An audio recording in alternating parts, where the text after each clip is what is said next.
In 1976, a group of about 30 women were meeting by this idyllic little stream up in the mountains, and my wife was just standing around talking, and suddenly a police car pulled up outside, and through the megaphone that he said, "There's a flash flood coming, move to higher ground immediately."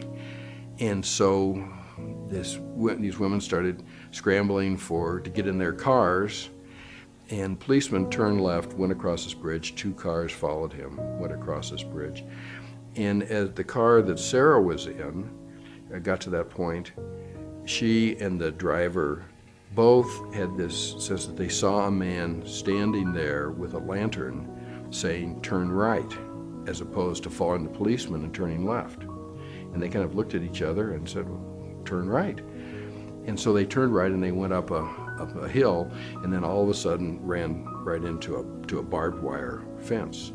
And several other cars followed them up there. And so they thought, "Oh no, we have gone the wrong direction," when a 40-foot wall of water came washing down the canyon. And they stood there in horror as they saw cars with people in them with their headlights still on, washing down the river, thrown around like little toys. And propane tanks that would explode. It was like a war zone. And the 2 cars that followed the policemen, these 2 carloads of women friends, were crossing a bridge when that wall of water came through and washed all of those cars into the flash flood, the roiling water. Policemen died. 7 of the 9 women in those other 2 cars were drowned also. Just overwhelming fear and loss.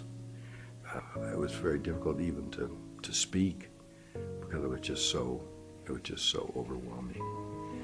And as I watched Sarah and the other women, when they would see one another, they would hug and embrace one another and say, "You made it," because they didn't know who had made it and who hadn't. All they knew is that some hadn't, and they would embrace.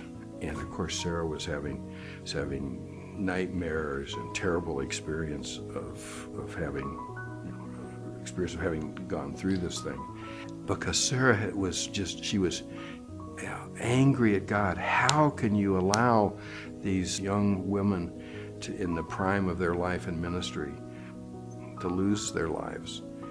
And then one morning she said, "The Lord, I think, has given me his perspective on this."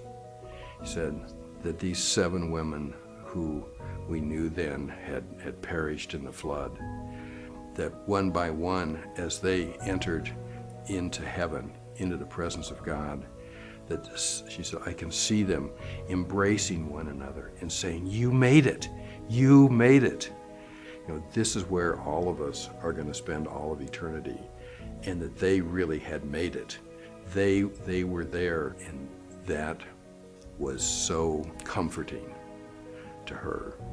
So I think the real message for us in that process was that unless we can live our lives with a view of eternity, we will be so bitter, angry, not understanding the trials and the tribulations of our lives. That we live in a world where there are disasters, natural disasters, human-made disasters in a fallen world. But ultimately, where we live is in the context of eternity. That there would be a time where we would step into that eternal place and would undoubtedly, meet many people who would say, "You made it. You're here. We're so glad you're here."